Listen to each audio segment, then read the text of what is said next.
Chapter 681 True War begins. Ray sat at the head of the table. From where he was, he could see the faces of all the leaders in the elven camp well, except for Faralia, who was standing right behind him. It almost seemed like she was his bodyguard, and while that felt weird, he allowed it. Here we are, preparing for battle. He nearly sighed, looking at the faces of the females who gave him starstruck expressions. I have no idea what happened in my absence, but all of them are beginning to look at me the same way Faralia did. Did my energy affect them all, but at a much slower rate? I'm not even sure anymore. The good news was that they weren't going to make any move on him, which made the entire meeting a whole lot bearable.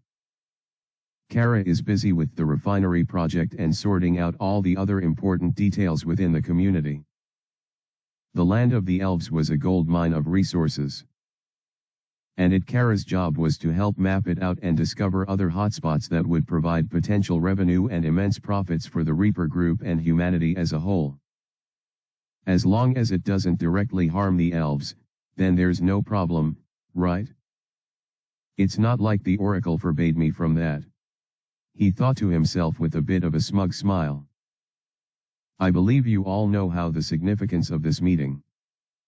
The leaders fidgeted on their seats as they heard his voice. Their expression ranged from being tense to being attentive. The common denominator was that they were all serious. I have gotten a detailed report of your performance during the last attack. It was stellar work from your end, and I'm impressed that you did not suffer any casualties. It is all thanks to you, Sir Ray.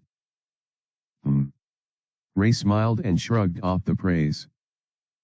He already knew that his contributions were what made the elves stand so much as a chance against the dragon army, but he actually underestimated their performance even after granting them such tools.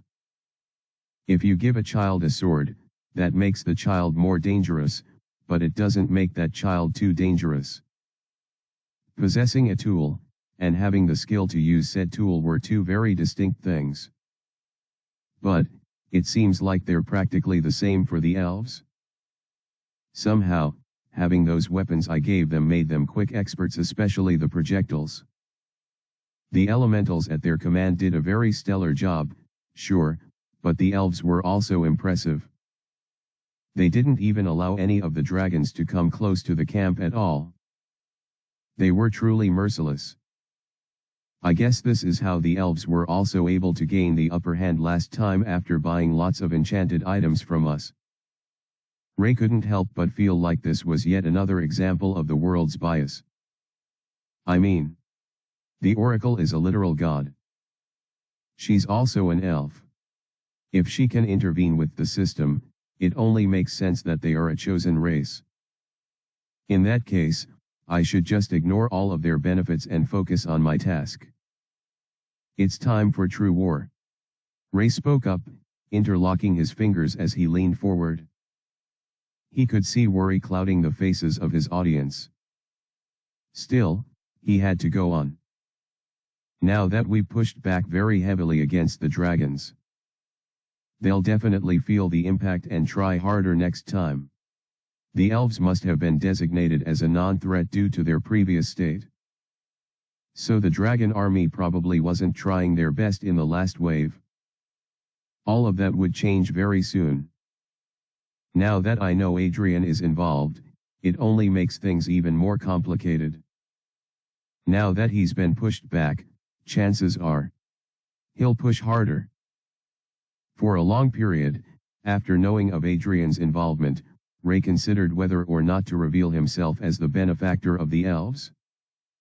Ader had already assured him that his presence in the eastern continent wasn't known to Adrian, so he could choose whether or not to reveal his identity. In the end, Ray chose to remain hidden. I'll take a page off his own tactics and keep my identity secret. Might as well simply watch from the sidelines and leave all the agency to the elves? Yes, it would be a slower battle as a result, but Ray had to remain on the side of caution. I'll only intervene when the time is right. It's time. A bit of mist escaped Adrian's lips as he folded his hand while floating in the sky. He felt the coolness of the air seep into his body, but that had no adverse effect on him. As his dark suit flapped, thanks to the breeze beating against him, his blue eyes glowed as he watched his undead army ascend to the skies.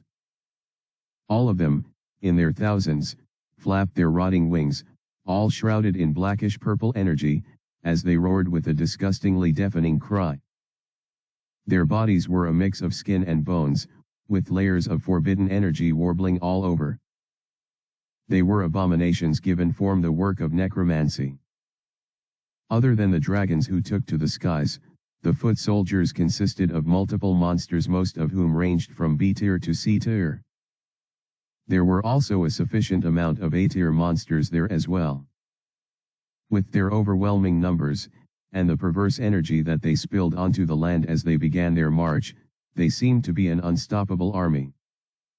A total of 10,000 of them, dragons and monsters combined. Where will we be positioned?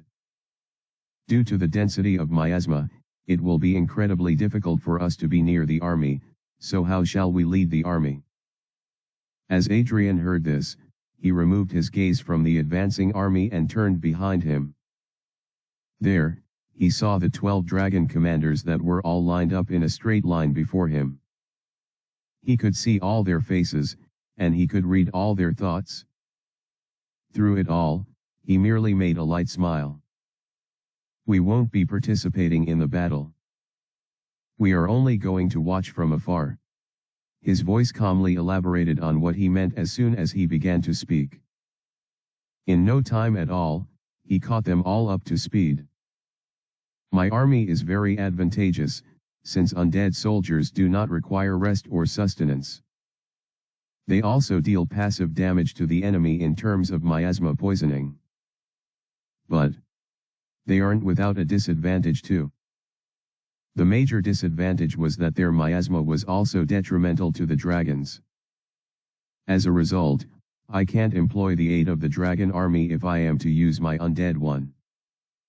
Even the commanders can't actively participate on the battlefield without exerting a lot of mana to simply shield themselves from the miasma being released by my minions. In a way, that made it so that Adrian got all of the accomplishments for the subjugation of the elves, but it also meant he would be the one to bear the brunt of the losses suffered on his end. Until yesterday, I never really suffered enough losses to make me uncomfortable, but now, things are different. He narrowed his eyes. If he was to lose these undead soldiers, he would only have a quarter of his stockpile left. That meant this was quite the risk he was taking, but anything less would not be sufficient. The goal is to retreat if the battle becomes too fierce, but I have to see the extent of the elves' power, as well as how I match up against them. The most important thing was finding the cause of their sudden growth. The best way to do that is to critically analyze and observe as the battle plays out naturally. I'll take everything in and supplement my current information to figure out what happened and how to handle the matter. To do all of these things, Adrian didn't particularly need the dragon commanders at all. In fact, there was no significance to their presence. I suppose they are meant to be for security, but I don't really need it. Granted, I'm still hiding my true strength, so the dragons don't know how strong I am. So I understand where this gesture could be coming from. Ultimately, Adrian's plan for the commanders was for them to also be with him as he watched the battle with critical lenses and a clear mind. And with that, shall we begin? Adrian's eyes were wide with shock. He did his possible best to control the rest of his expression, but his eyes easily betrayed him as he watched the battle from a distance, sheer surprise etched all over his features. This is. As his undead army fell, one after another, without even claiming the lives of a single elf, he couldn't help but open his lips and mutter out a fragment of his thoughts. Amazing. Chapter 682 Assault on the Undying. Ruoiar. The loud screeches of the undying ones rushed through the air like a perverse trumpet. As their coarse, bitter sound resounded throughout the battlefield, the ground shook as a result of their march. Just as the air trembled as a result of their flight. The army of death, the very one that every single elf had feared for months, now were marching towards them in hordes unseen before. A few thousand dragons decorated the sky, but the majority of forces came from the monsters that looked just as grotesque as if not more than the undead dragons. Their rotting flesh was held in place by the disturbing miasma that filtered around the individual members of the army and formed a cloud over the entire group. Their threatening presence was enough to boom. The first projectile that was launched from the camp of the elves marked the start of their own march, both figuratively and literally. It was all a blur, but the thing that was thrust into the air by the elves and one of their trebuchet-looking catapults was able to instantly obliterate one of the undead dragons that charged towards them. The horrid creature's entire body was set ablaze in an advent of flames and pressure, completely reducing to dust in only a few seconds. There was no moment of silence that followed. The army of the dead could show no hesitation, and so they merely kept marching forward. Unfortunately for them, they weren't the only army that lacked the shackles of emotions. Ricey. As those words burst out into the air, spoken by the voices of all the elves within the barricaded camp, yet another miracle happened. Rumble. The earth began to shake. Rumble. It parted, creating a straight line across the earth which made way for the new participants in the battle. Rumble. Their emergence caused the air around to undulate. It felt like everything around them was unraveling as they arose from their depths, the grand elementals. Flames. Water. Earth. Wind. Lightning. One of these base elements made up each elemental, and there was enough variety among them that the battleground soon became a colorful field. No longer was it painted in black, matched with a dreary splash of purple. Instead, it seemed flowers or perhaps glorious lanterns of bright colors had sprung out of the earth to add a new flavor to the canvas of death. Each grand elemental stood proud and tall, all of them bursting with abundant mana and an intensity of the element they represented. Yes, they were only 1,000. Compared to the undead army, they were much fewer. The ratio was about 10:1, in favor of the forces of the undying. But in terms of quality, the grand elementals were not lacking in the slightest. In blurs of light, and echoes similar to whispers, the elementals bravely charged into battle. They cared not for the wave of miasma they were headed for, or the horrible undead that glared at them with immense killing intent. All the grand elementals cared for was the mission. They conjured up weapons, or relied on magic-like effects to break into the vanguard, completely wrecking the formation of the undead with the overwhelming strength that they had. Unlike with living entities, elementals could not particularly suffer from miasma poisoning. If the miasma in the atmosphere was too intense, an elemental could perish due to its mana being eaten away and corrupted by miasma. However, this was no poisoning. It was simply a fatal attack. To prevent this, elementals had to constantly keep up a barrier. In a way, this served as a form of passive protection, while also doing their best to actively assault. Unfortunately for the undying ones, however, these weren't regular elementals. They were grand elementals, all of whom shared a very intense climate of mana. The pressure of pure energy that surrounded them was more than enough to counteract the effects of the miasma that oozed out of the undead. No. It was even superior. The miasma around the undead began to thin out at a rapid pace, almost as if the opposite of miasma poisoning was taking effect.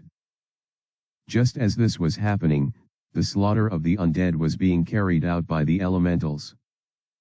Yes. The slaughter. Undead entities weren't immortal. They were simply very difficult to kill, not only due to the miasma, but also due to their tenacity. Even if their heads were blasted off, undead entities would keep fighting. They were machines that spread nothing but chaos and death. Some even had regenerative abilities, making them practically impossible to deal with. As such, the only way to completely eliminate an undead is by destroying every facet of their body, preferably in one strike. The goal wasn't to simply cut off a limb, slice off the head, or even decapitate the head. That wasn't enough. One had to baptize them in the very destruction that they liked to dish out. By destroying their entire bodies, either by setting them ablaze, or crushing them beyond recovery, the undead would have no way to keep fighting. Unless they had some special regenerative skills, their chances of survival were zero. The quality of these undead was high. Not only did they maintain the level that they had during their lifetime, but they also had their skills. That meant they were major threats and worthy challenges for the Grand Elementals. Boom. Or not. They didn't really stand a chance at all. The undead were nothing but sacks of rotting meant to be completely obliterated by their adversaries. Yes, they had the advantage of numbers, and they were much stronger than normal undead, but that did them no benefit when facing the Grand Elementals. The reason was simply due to a difference in tiers. A majority of the undead monsters were B or C tier, with a few being A tier. The A tier undead often served as generals, based on the formation the army implemented, which meant they were placed at the rear of each squad. Rarely would an A tier be encountered first. Normally, this formation would have worked perfectly well due to the inability of the elves to deal any lasting damage on the undead, and even if they did, only the small fry would suffer it. However, it worked to their detriment when facing the elementals. Not only were the latter much faster than the average monster, easily sweeping through them and destroying them before they could even comprehend what was happening, but by the time the A-tier undead was encountered, it was left vulnerable to at least 2 or 3 grand elementals. There was no way such an undead would win. Ultimately, the undead, despite performing their best, based on the instructions of their master, seemed to not be trying at all. The way they died so quickly and easily made them appear so weak, so powerless. One would think that help would come from the skies. After all, the undead dragons dominated that space, and as such, they were supposed to serve as an active backup for the foot soldiers. Unfortunately for the undead army, even the dragons were occupied. Boom. For each explosion that burst through the air, like fireworks painting the night sky with beauty, an undead dragon perished. The thick, dark clouds rumbled constantly as the dragons did their best to resist. They let out intense breaths of flames, or miasma, both, in most cases. The destruction and devastation that the attack should have caused was insurmountable. However, the barrier that protected the camp of the elves prevented anything from coming through. And, as a reward for their attempt to counterattack, whoosh, boom, whoosh, boom, more projectiles were launched, and more undead dragons were killed off. The projectiles were either massive golden-looking rocks being flung into the air by catapults, or massive crossbows with golden arrows. Both were manned by elves, and their ability to consistently get a bullseye was outstanding. One had to wonder if this was due to the effects of the items, or perhaps a result of the pure skill of the elves. Either way, the dragons were being dominated by the constant barrage of attacks that they eventually began to adopt a new tactic. Rather than being spaced out, they gathered together in one very compact wave. As a result, the air of miasma around them became thicker, more intense. Due to this, everything around them grew perverse and distorted, reducing the efficacy of any projectile that would be launched towards them. This tactic not only achieved that, but it also made the projectiles a lot more predictable. If they knew where the attacks were coming from, they could easily counter it. The elves had to be freaking out at this point. No matter how fast their projectiles were, they wouldn't be enough to stop this horde of undead dragons. Zzzzttttzzzzz. Or so they thought. Boom.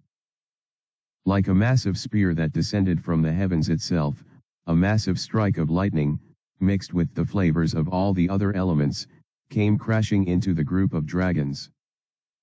Floating above the blinding display of overwhelming power was the absolute elemental general, its majestic form staring down at the chaos beneath it.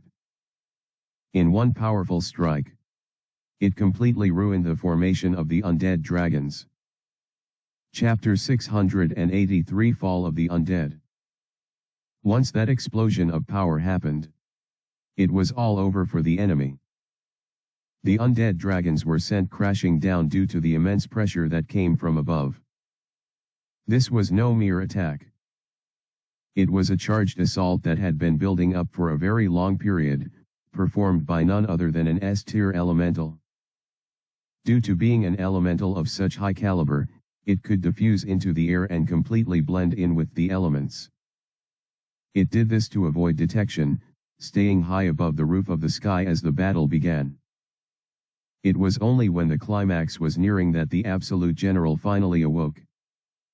Charging its assault, it prepared for the first blow. Once it was ready to strike, it did. And was there even any doubt as to the efficacy of its assault? It was simply a light show that could be seen for miles upon miles, sending an intense shockwave reverberating through the battlefield and beyond.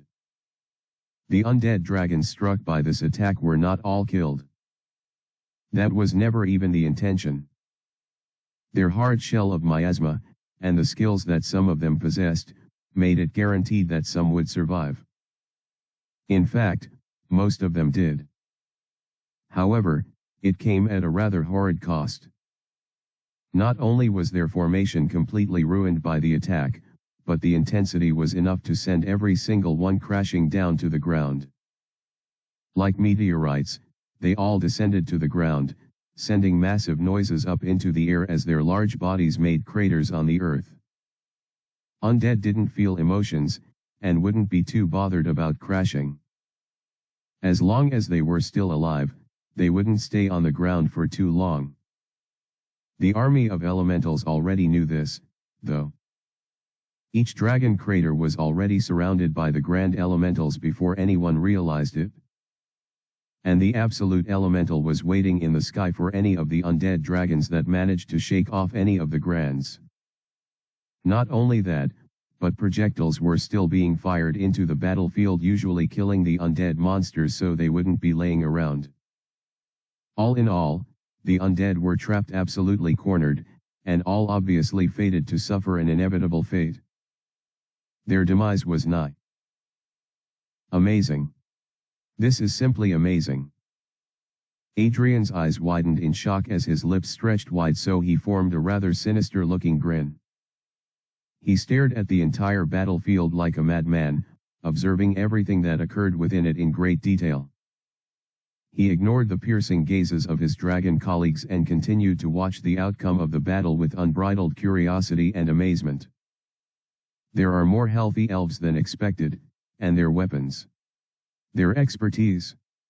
The overall development of their warfare. It's unnatural. He had his suspicions before, but this basically confirmed it for him. They had some kind of external help. I don't know who it is yet. But this person is rather good. Not only were they able to heal so many elves that would have died, also erecting a barrier to prevent subsequent miasma poisoning or overall harm. But they were also resourceful enough to share items with the elves. Those enchanted items, if I can call them that, disappear after use. They're very powerful, even for enchanted items. He observed the catapults, as well as the crossbows, watching as they were being loaded. His silence was tense, squinting his eyes as he took in all the information he could. At this rate, this army will be annihilated. Not only that, but the subsequent army will also suffer the same fate. Adrian had no idea if the elves were still hiding other cards after this. Yes, he had noticed the presence of something in the sky before the absolute elemental made its debut, so he could guess that the elves, or rather, their benefactor, could also have more tricks up their sleeve. He wanted to know what they were. I want to know so badly. As someone who had previously observed the elves and their community with scrutiny, he couldn't help but find this new development jarring. And he wanted to comprehend it all. Are we not supposed to intervene at this point? At this rate, the army will. Adrian raised his hand to stop the words of one of the concerned commanders. He could tell that they were panicking over their immense losses. It wasn't like he wasn't moved by their deaths, but he simply had to keep a calm mind during this process. I advise that we attack them. We are commanders, so a few of us could easily take care of that giant elemental while the rest support the army. With the miasma in the air already so thinned out, the commanders could actively join the battle. Doing so would be an absolute game changer for them. They didn't have to lose this round. As Adrian rubbed his chin and considered their proposition, he wasn't thinking in the same line of reasoning that they were. There are still a lot of uncertain elements, all encapsulated in the fact that I do not have a good idea of how strong the elves have become. How many more elementals could they churn out? How many more projectiles did they have? What other surprises lay in store for them? Adrian suspected that there could be even more waiting, considering the resourcefulness of the benefactor of the elves. It'll be difficult for me to determine that myself, though. So, should I use the commanders to test the waters? The moment he had this thought, he shook his head and sighed. That won't work. No. I can't even consider that as an option. Such an impulsive decision would be unwise to do when he hadn't fully taken in the full scope of the battle and theorized possible outcomes to prepare for. Besides, there was an even bigger risk associated with that move. If anything happens to these commanders, CEFOS will finally have a reason to pick a fight with me, and the other generals will trust me even less. That was not a risk he wanted to take. Asterisk. Asterisk. Asterisk. Thanks for reading. I hope you are enjoying more of Adrian's point of view. He was a big enigma in the previous arcs, so it's nice to see him more fleshed out here. Chapter 684 Retreat Interference. I can't risk it. The very fabric of Adrian's plan hinged on the fickle trust of the dragon generals. Yes, he always had contingencies, but it wasn't something he could just afford to use in such a scenario. If there is an obvious pitfall, it's best I avoid it altogether. He sighed to himself. Adrian already suspected that CEFOS must have had a similar goal in mind when he told Adrian to go with the commanders. The general probably wanted some form of slip-up so he would finally be able to fight Adrian. He wasn't taking the bait, though. I already used enchanted items with recording magic to capture everything going on here and report back to the generals in the camp. Just so they can see what's going on. He constantly observed the items too, ensuring that they remained unaffected and consistently sent the occurrences of the battlefield to the generals in real time. All three of them had to be carried along on everything, not just relying on his anecdotes. It's possible that the commanders end up giving biased reports regarding me and this entire event, so this is meant to provide the raw and objective report on the issue. Even with all of these precautions, it was too dangerous for him to give an order that would end in the death of any commander. Now wasn't the time for any kind of action. We are retreating. Adrian turned to the commander the moment he spotted the death of his last undead dragon. The battle was over, they lost. We'll return to the camp and give our reports to the generals. He could see the annoyed faces of the dragons. Their pride meant a great deal to them, and this crushing defeat served to badly damage their ego despite they not being participants of the frenzy. Adrian ignored all of that, though. I most likely saved your lives. He thought to himself, preparing his spatial magic. You're welcome. BZZZZTZZ. Huh. Adrian raised an eyebrow as he realized something rather unsettling. Why isn't it working? Just now, at that very moment, he tried using spatial magic, but found it failing. Never before had his spatial magic failed to such an extent, which meant something. There's some kind of interference. Instantly having widened eyes upon making this discovery, he turned towards the dragon commanders and yelled at them. Spatial magic isn't working. We're going to have to rush out of here as fast as. Whoosh. Boom. Boom. Several projectiles began to fly in the direction of the stationary dragons high in the sky. From arrows to blazing boulders, to several spells and elemental attacks, all of them charged at the stunned commanders with breakneck speed. How were they able to spot us? Adrian's wide eyes bulged even further as the thought manifested in his head. The moment he realized the spatial interference, he already knew the chances of being spotted were high. It was why he wanted to quickly warn the commanders of the harm, prompting them to flee. But it seemed he was too late. These two skills were instantly activated the moment Adrian thought of them, completely stopping the multifarious attacks before they could reach the commanders. Dealt with all of the spells, while destroyed the projectiles that were approaching. In essence, he was able to protect his allies. Those bastards. Did they just fire at us? Fools. Do they not recognize that? We're retreating. Adrian yelled out, his voice containing a rather agitated vibe that none in the room had ever experienced before. The moment they felt the paradigm shift in the mood surrounding them, they obeyed his words and raced away from the battlefield. It felt shameful to run. All the dragons agreed. But they swallowed their pride and sped off, following Adrian, who was at the forefront of the charge. It didn't take long before he halted, though. What is this?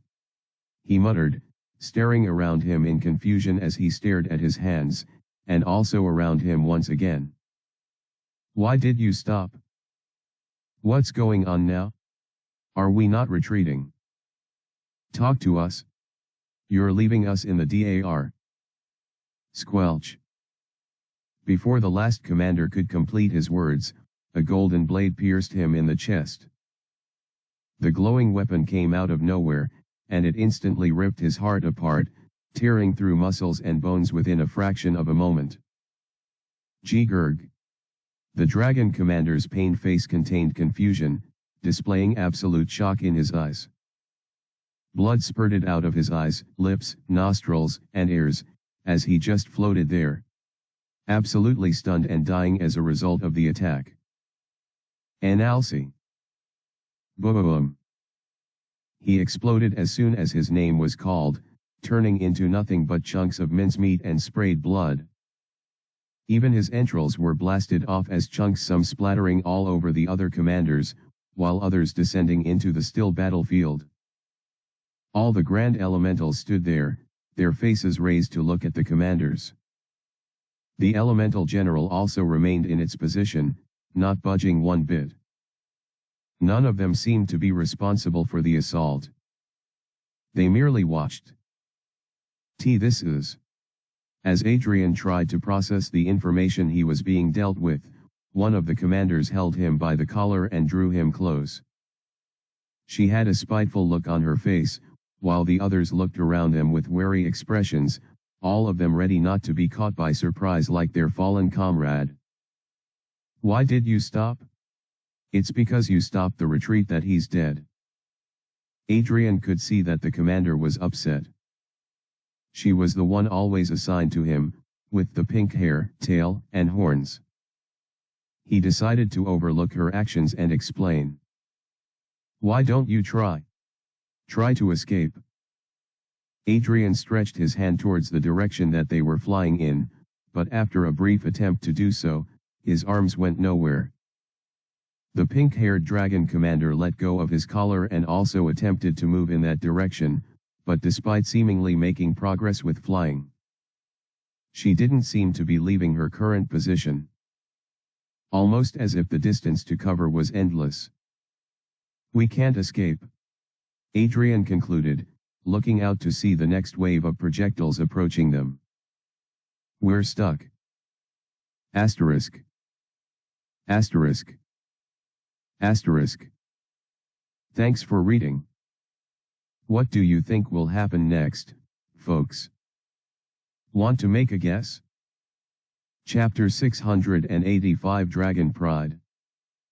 The realization of their imprisonment was only the beginning.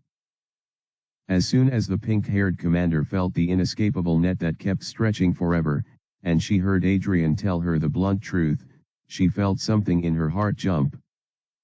Swiftly turning to Adrian with an annoyed expression, she spoke up. "Then figure something out. You're the smart guy who always..." Sploosh. Blood suddenly sprayed from her face as she spoke.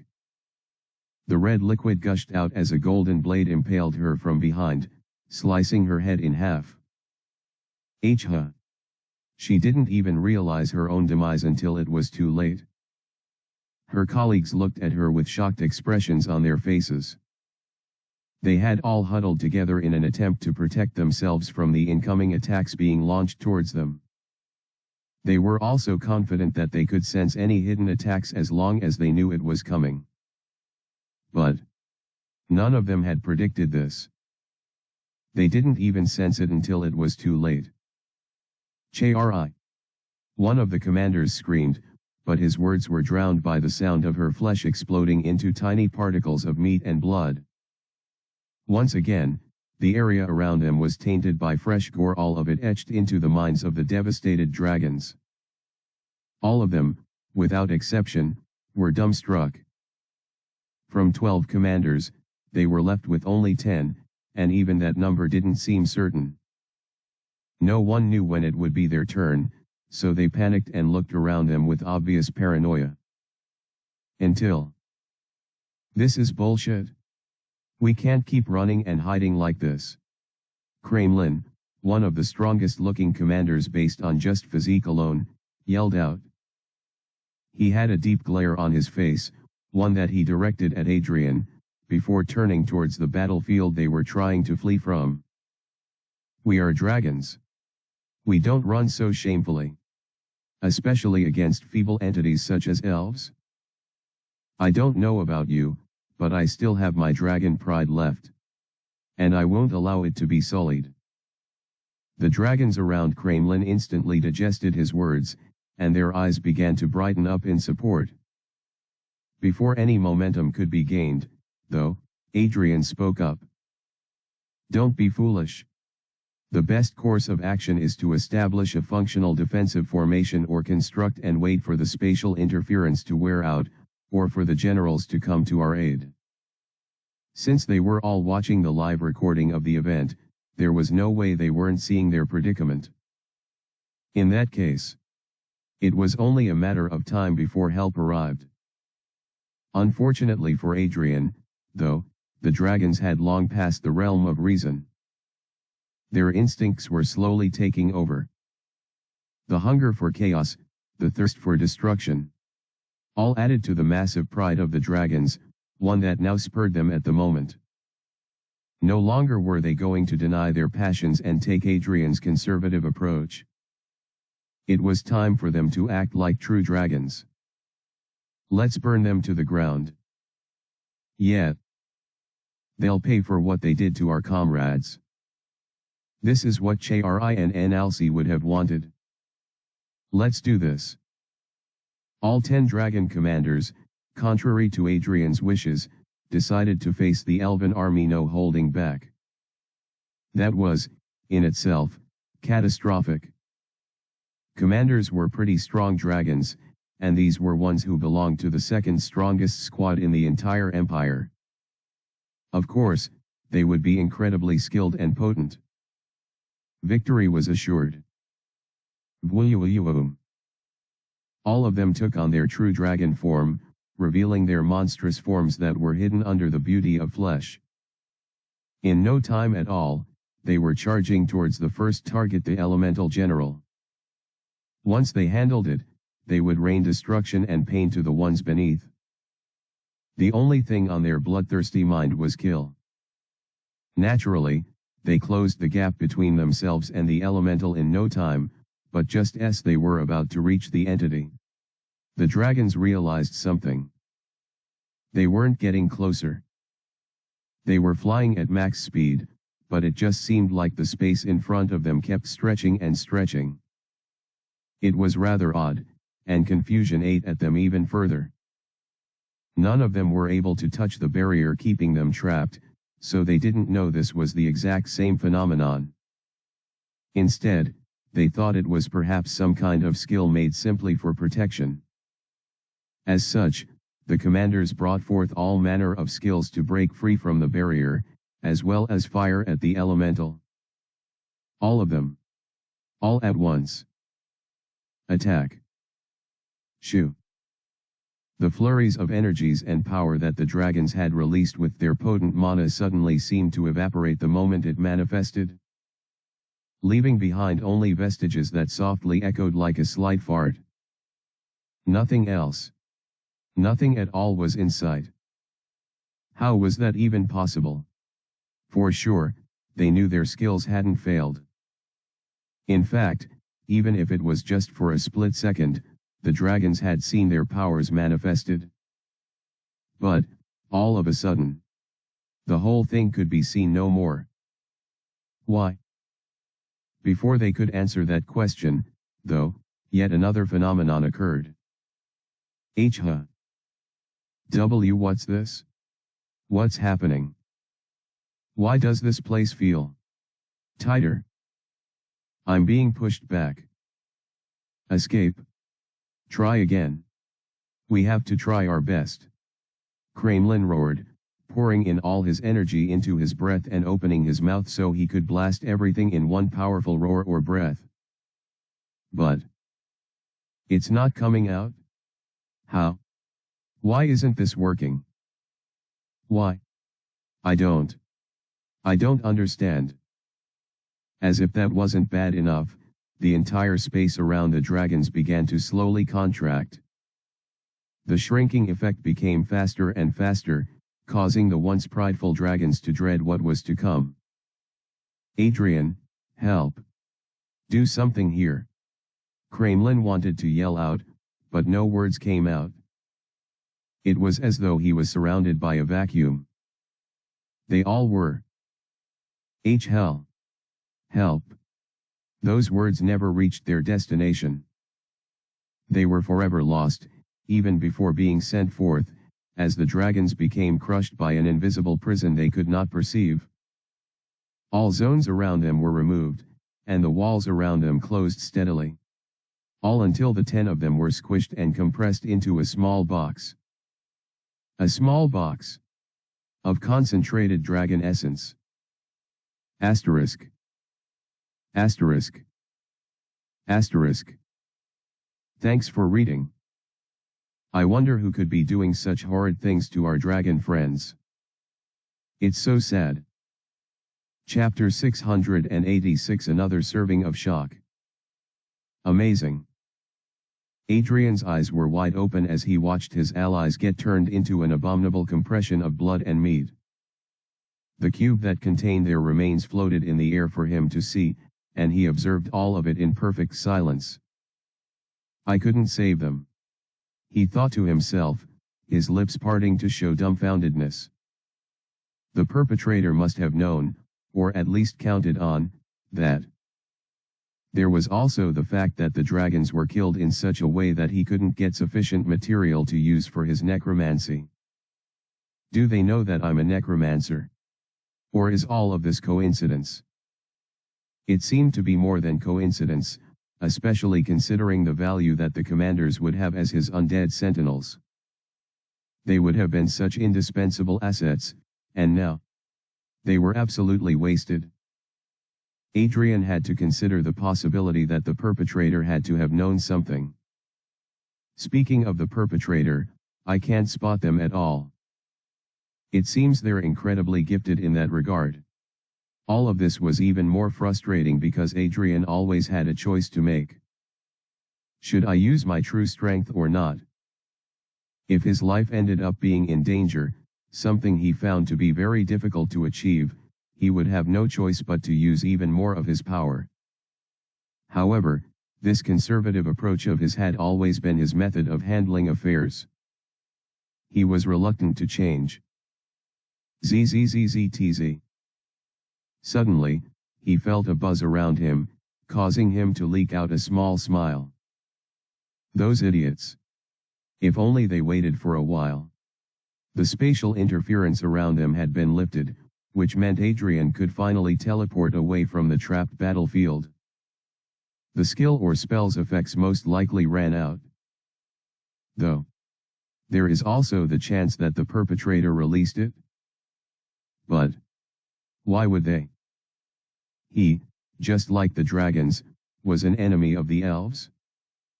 Whoever was on the side of the elves had to recognize him as a threat and eliminate him as quickly as possible. As such, he was more inclined to believe that the spatial interference around him had been used up, or at least weakened.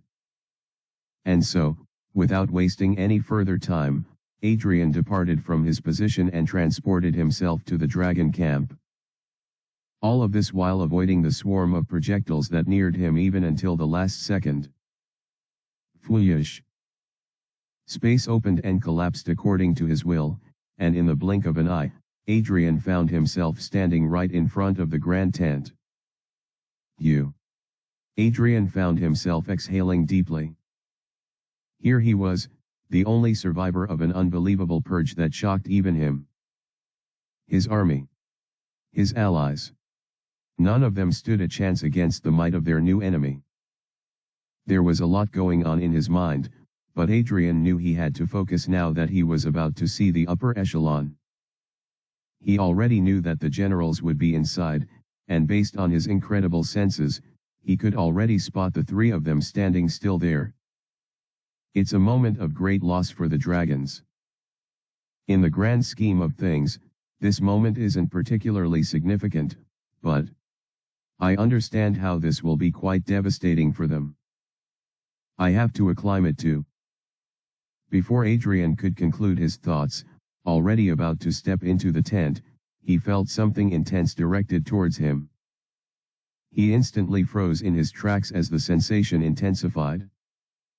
This is killing intent. Adrian was stunned, to say the least. The kind of killing intent he felt didn't just emanate from one, but all three of them. Yes, the situation was unfortunate. They must have witnessed the crushing defeat of the dragon commanders, so their rage and bloodlust were understandable. But why are they directing it at me? Adrian instantly leapt from where he stood, right as a powerful explosion resounded there. Boom! Debris scattered around the area of impact, followed by a swirling storm of dust and smoke. Within the smoke were three silhouettes, their eyes glowing with deep passion as they remained stationary. They want to kill me.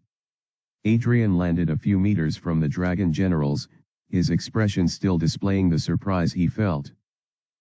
The smoke soon cleared thanks to the intense winds that blew in the area, revealing the generals and their completely rage-filled features. Adrian was still observing them in silence when he realized that the entire area was surrounded by dragons displaying obvious signs of enmity. All of them, from the lesser revered commanders, soldiers, and newts, all glared at him as they watched his every movement. It almost seemed like they were waiting for his arrival so they could eliminate him. Aren't they overreacting a little? Yes, Adrian knew the death of the commanders would warrant consequences regardless of the footage as evidence, but this wasn't at all how he envisioned things to play out. The most spontaneous event would be Cephas using the commotion as his chance to assault Adrian, using the death of the commanders as an excuse to fight. Compared to that, this situation was infinitely worse. Why are you? You have quite the nerve returning here after what you did, Adrian. Arazak spoke up first, his rough tone carrying the weight of sheer hatred. He seemed to be the most bitter of the bunch, and it was clear he was using all of his self-control to restrain himself. What I did? Surely you watched the recording. I actually. Yeah. We saw everything. This time, Uriah spoke up, his eyes furrowed while a frown remained etched on his face. We saw how you betrayed us, killing the commanders while they were retreating. What? To say he was stupefied would be an understatement. Adrian recoiled after hearing such an unbelievable report. Me? Kill them? Ah. His mind swiftly went into action as soon as he received the information from the generals. They don't seem to be lying, and if they really think this, it makes sense that they are displaying such clear killing intent. The logic was pretty coherent, only having one fatal flaw. How the hell did they arrive at such a conclusion?